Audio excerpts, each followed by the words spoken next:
Welcome to the Solid Verbal. The Solid Verbal. Come after me! I'm a man! I'm 40! I've heard so many players say, well, I want to be happy. You want to be happy for a day? Eat a steak. It's that woo-woo! And now, Dan and Ty.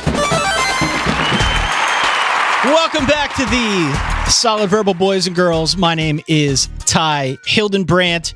As you can tell from the title of this show, it is yet another installment of our Only Homers Allowed series. But you let in Homer Glumplet. It says no homers. We're allowed to have one. Oh, I felt so left out. And today we're pleased to welcome back to the show Mr. Larry Williams from TigerIllustrated.com. We actually had Larry on the show way back when, like 6 years ago, to talk about Clemson, and it's been far too long. When we put the call out for folks to tell us, who do you want to have on to represent your school, Larry Williams was the overwhelming favorite for the Clemson Tigers. So we're going to get into all things Clemson, from Trevor Lawrence to the obvious beast that is the Clemson defensive line, and also this state of affairs in college football, the rise of Clemson really at the same time as the rise of Alabama, and how it feels this year anyway, like the two programs are destined to meet in the national championship. So all that and more. Larry gave us so much insight. Appreciate everyone tuning in. Don't forget, we also have another Only Homers Allowed episode Dan recorded with our friend Ryan Abraham to talk about the state of affairs at Southern Cal. So without further ado, ladies and gentlemen, Larry Williams. All right, I am joined now by the foremost authority on Clemson football. He writes for TigerIllustrated.com. He hosts the outstanding Clemson Dubcast podcast. And of course, he is the author of Clemson Tough, Guts and Glory under Dabo Swinney. Pleased to welcome back to the show, Mr. Larry Williams. Sir, how are you? Hey, man. Great to be with you, Ty. Enjoy your podcast. Thank you. You know, you were on the podcast like 6 years ago. I went back and checked. The last time you were on with us was way back when, in 2012. Well, I shudder to think at some of the questions, and I shudder to think at probably some of the answers I gave, given the different state of the program now compared to then. Walk me through how the program has changed over the last 6 years. Well, when we last talked, I'm assuming that was, well, either before or during the 12 season. And so you're in the first year under Brent Venables, and he was struggling. They were not near what they are now. They gave up 48 points to NC State that year, I believe, like 62 to 48. They got just dragged up and down the field late at Florida State. And they really were still known as sort of that Tommy Bowden type roller coaster, right? That could bag some big wins, but that would fall on their face. And they were just several months removed from 70 to 33 against West Virginia in the Orange Bowl.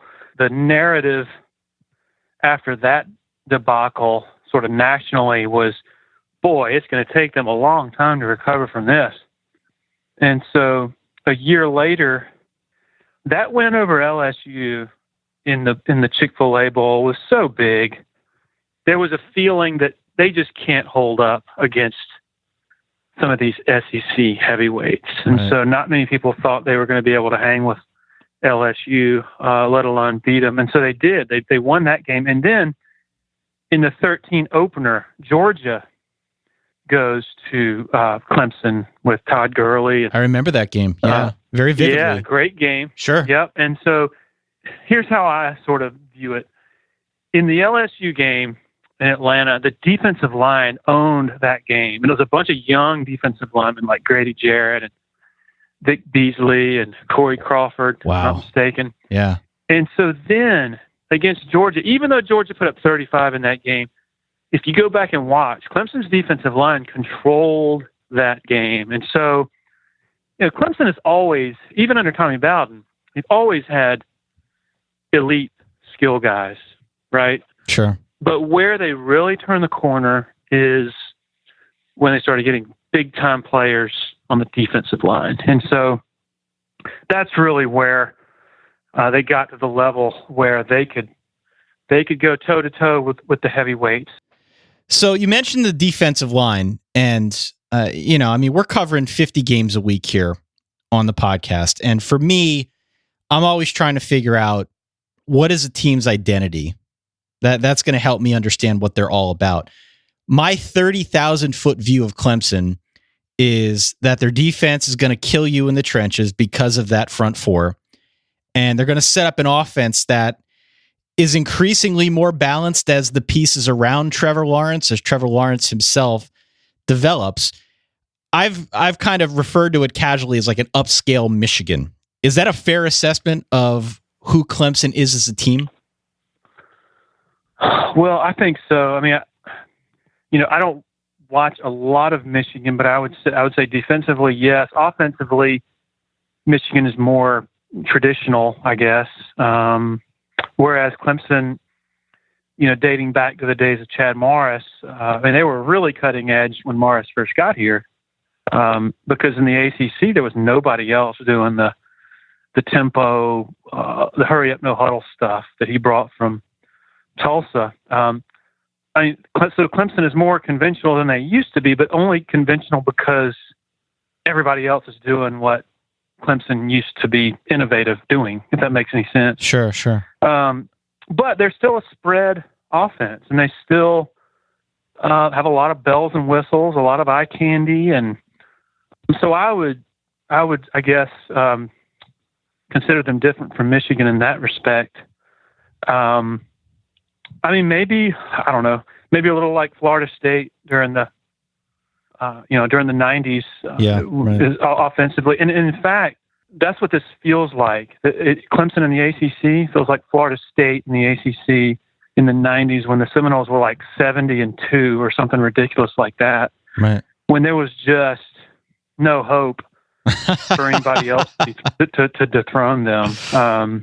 And honestly, I hate to sound like a Pollyanna here, but let me ask you, like, in the ACC over the next 3 to 5 years, who is Clemson's biggest threat?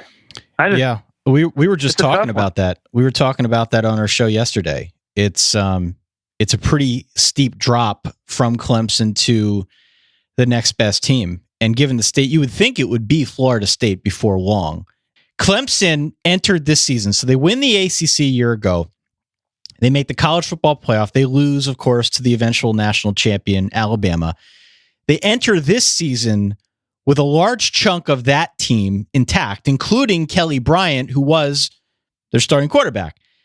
Yet, from the very moment we started talking about the 2018 season, it was like a foregone conclusion that Trevor Lawrence is going to take that job from him. A true freshman, mind you. A foregone conclusion that he was going to overtake Kelly Bryant, he was going to be the starter, and he was going to do it relatively quickly. I am fascinated by this, Larry, on like 18 different levels, but I think mostly by the fact that there was so little controversy around it.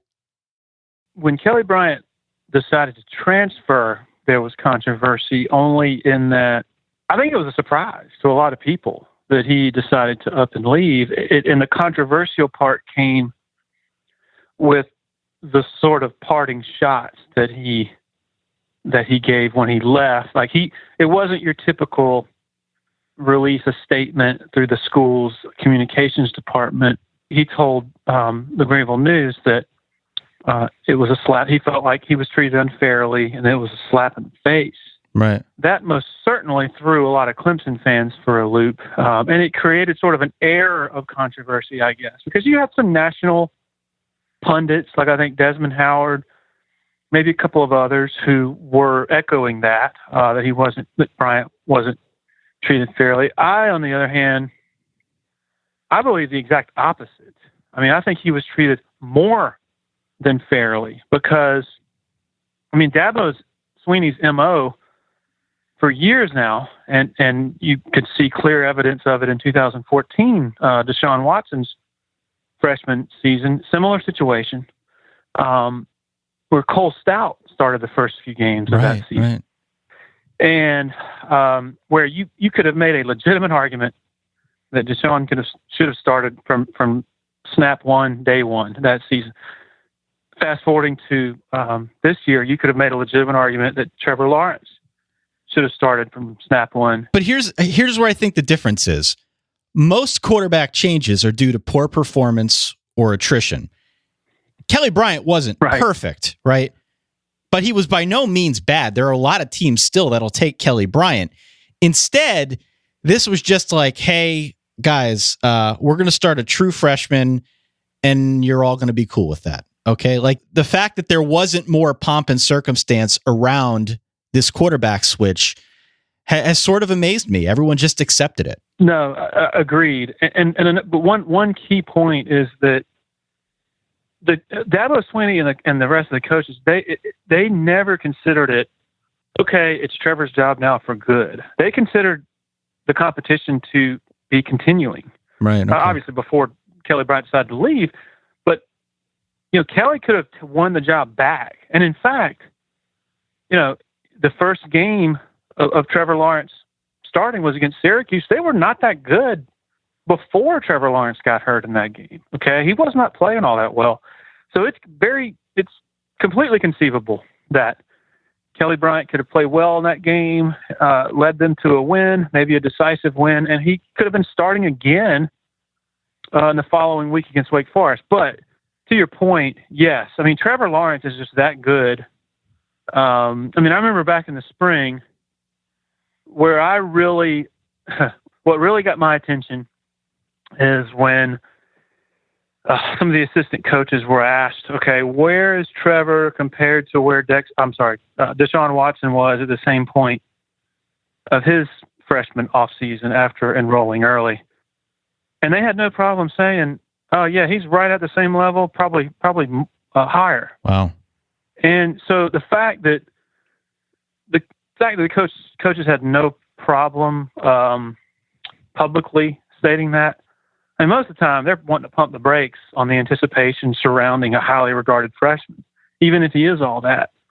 But the fact that they held this kid in that high regard, and I was hearing sort of behind the scenes, not from stuff they were saying publicly, but just from sort of little rumblings you get that they were saying privately he's the best quarterback they've ever seen. Yeah. And so that's amazing. And I think he has shown that to date. Now, he's not a finished product. Right. That was going to be my next question. How do you grade what you've seen from Trevor Lawrence? Because the move was ballsy. By any stretch, I don't care. It was a ballsy maneuver to bench Kelly Bryant, to put in a kid who had zero experience at the major college level. At least Tua down at Alabama had a really good half and won a championship and played in spot duty here and there.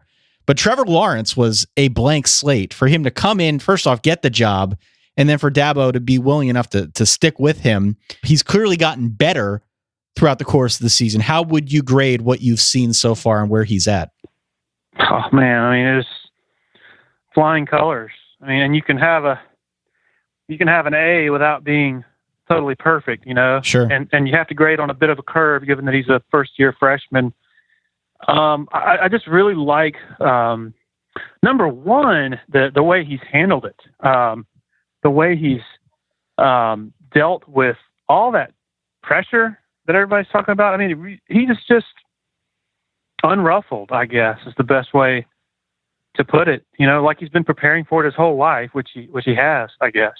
But he's just so, man. And then the actual throws that he makes and his command of the offense, he makes defenses have to account for every blade of grass on the field. And if you get a chance to watch this guy closely, the normal stuff that dazzles the average viewer, the 60-yard bomb, hitting a receiver in stride, way downfield, going vertical. That's impressive and all.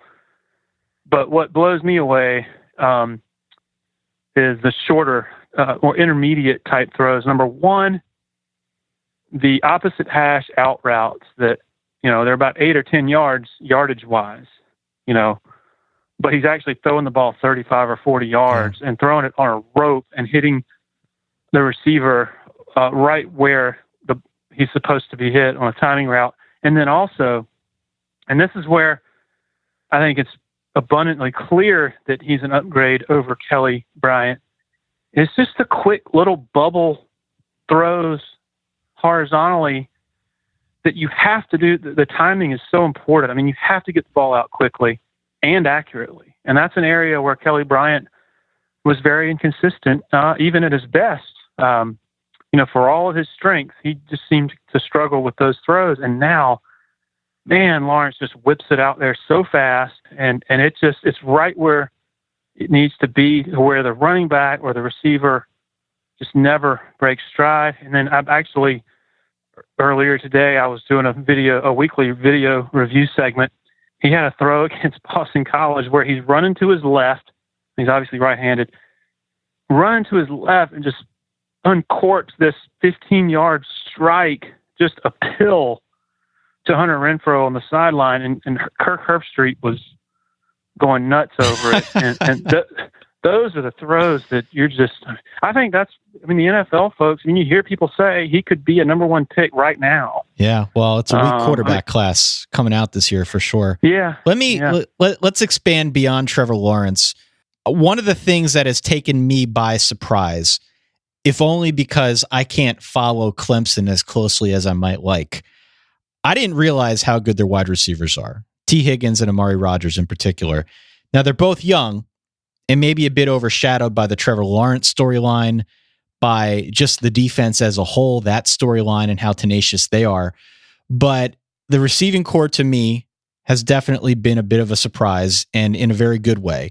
I mean, let's go back to last year. Deion Kane and Ray McCloud, two pretty good receivers, right? Absolutely. Yeah. Both of those guys leave early for the NFL, and the sort of private reaction that I picked up from the coaches was,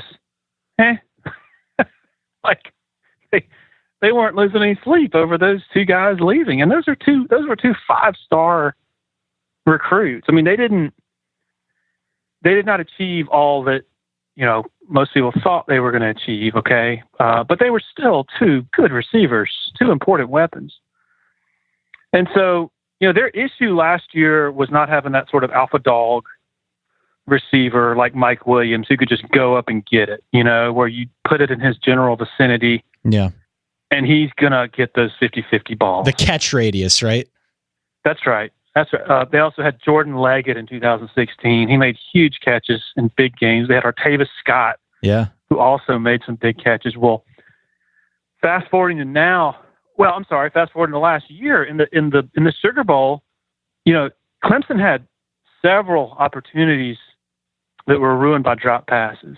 Deion Kane had 3 drops in that game, including a deep ball that could have been a game changer, including, I think it was a 3rd and long early on when Clemson needed to get some momentum that could have really helped. And then a pick 6, a ball bounces off his hands and is taken back the other way for a touchdown to basically end it. What I'm saying is they have more of an alpha dog presence at receiver now, and a lot of that is just physical stature with T. Higgins and Justin Ross. I mean, those are just 2 prototype NFL receivers, those boundary receivers who are just taller and bigger and can win those 50-50 battles. And you mentioned Amari Rodgers. He's also like you said, he's only a sophomore, but man, he's just a really, really good player, and he's only going to get better. Then, oh, by the way, Hunter Renfrow is still cutting the heart out of defenses on 3rd down. Still there, yeah. It's funny. I just did a top 6 Hunter Renfrow plays of his career because they're going to honor him and the other seniors on Saturday against Duke. And I say play instead of catch because I put at number 1, the number 1 play of Hunter Renfrow's career at Clemson to date, not the touchdown catch for the national championship, because I think you have to incorporate some degree of difficulty, and he could make that catch in his sleep. The tackle he made of Ryan Anderson early in the 3rd quarter of that same game, Alabama, Ryan Anderson is about to return a fumble for a touchdown to put Bama up 21-7, and the game is possibly over at that point. Well, here comes Hunter Renfrow, who sideswipes this monster that's like 300 pounds heavier than he is. Clemson's defense comes up with a stop, holds them to a field goal, and everything still feels manageable at 17-7. Anyway, yes, Hunter Renfrow is still somebody you have to be wary of, especially on third down. Sure. Also, it surprises me that more people aren't talking about Travis Etienne. He's ripping off 8.5 per carry. He's got 15 touchdowns on the ground. He needs to be in the Heisman discussion. I know there seems to be this prevailing wisdom that it's going to be Tua or Kyler Murray, but Travis Etienne needs to be in that discussion. I would say he's just not getting enough carries probably because they're just blowing everybody out, and they have a legit rotation, running back. I mean, they have a good running back in Tavian Feaster, another good one in Adam Choice, and then a freshman in Lynn J. Dixon, who looks like he has the makings of being a star later on. And so, I don't think the coaches are preoccupied with, okay, we got to get ETN the touches so he can get into this Heisman conversation. But is he a Heisman-worthy player? Absolutely. Definitely. He's such a powerful, fast, aggressive runner, and he's still learning. And so I think he's developing those instincts, developing that vision and that confidence to run between the tackles. And boy, he is just a load. As someone who covers the team as closely as you do, what has surprised you in watching this 2018 team? I thought coming into the year that their secondary might be a bit of a liability. And it certainly seemed that way in the second game against Texas A&M when Jimbo Fisher's offense was just slicing them apart at the second and third levels. And I guess I should confine it to safety and not corner because they are really good at corner. But, they have some depth issues there behind Tanner Muse. And I'm sorry, they came into the season with some questions, some depth issues, both at corner and safety. Brent Venables was very nervous. But what has happened is, well, number one, they've stayed healthy. They haven't had the injuries that they had last year. I mean, they had quite a few injuries in the secondary last year through the whole season that really nagged them. Tanner Muse has become a really good safety this season, has really developed well, and he's the safety, the strong safety that plays near the box, and it's just, man, he is your physical guy who can really punish running backs in the gap and sort of patrol that intermediate area and be that kind of enforcer. And then Kayvon Wallace, a junior, other safety, is a really good player. And then at the corner spots, I mean, you got Trayvon Mullen and A.J. Terrell. Those are two future NFL players. And, man, they are tall and physical. And so what happens is when you play offenses that are really good at the quick game, man, they just get up in the receivers' grills and make it really difficult for them to get off the line. And then by that time, the defensive line is in the quarterback space. Yeah. And so, I mean, that really happened against NC State. I mean, this whole defense just makes life a living hell for whoever they play. I mean, it's got to be such a nightmare. And I felt so bad for Anthony Brown, Boston College's quarterback. Right. Yeah. Last Saturday. Got planted. Their first series, he just gets crushed. What is the identity of a team that can beat Clemson, knowing that they've got to go up against this defense, that they've got to try to stop this offense? What characteristics does a team need to possess in order to have a real chance of beating Clemson?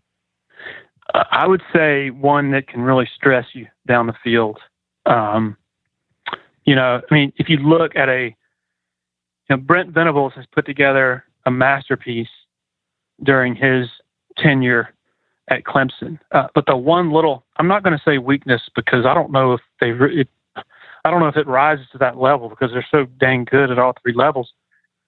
But the little blips of the little periods of struggle that you see. I mean, this defense is so aggressive. I mean, it flows so hard to stop the run that sometimes they over pursue, and that leaves them open. You'll see a tight end slip behind the safety and be wide open on occasion. You'll see guys uncovered sometimes, not a lot, not regularly, but it happens. And I think that's in large part a function of just how aggressive they are and how complex this defense is. And so probably an offense that can stress you down the field, also an offense that is really good at tempo, because we have seen sometimes this defense struggles to get lined up. And because Brent Venables, he just wants to get them into the perfect play every time. He wants to see what the offense is going to do before he makes his final call. 98% of the time that is a strength. But there are some exceptions where they're not lined up and opposing offenses can sort of get to them. And that was really, their lone 2 regular season losses the last 2 years, Syracuse and Pittsburgh. That's the common thread, is both of those teams went tempo and had all sorts of shifts and confused them. And there were times where their defense couldn't get lined up in those games. And so, I think it takes that type of threat, I guess. One that a spread offense that that can make things happen down the field, that has dynamic playmakers, and one that can also run tempo. And as I see it, there's only one team out there. And it's the same team that was where I was going with it. Yeah, same team that 100% of college football followers are talking about as well. So let me close out on this then, because it is the natural conclusion when we're talking about Clemson. If things play out the way I think things are going to play out, Clemson's going to be the number 2 seed headed into the college football playoff.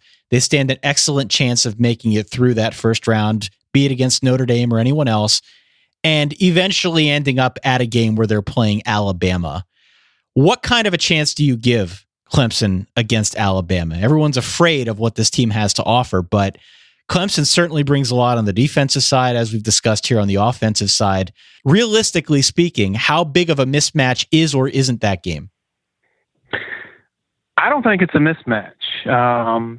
I've been saying this the last few weeks. My position has been, if they played right now, would Clemson win? Probably not.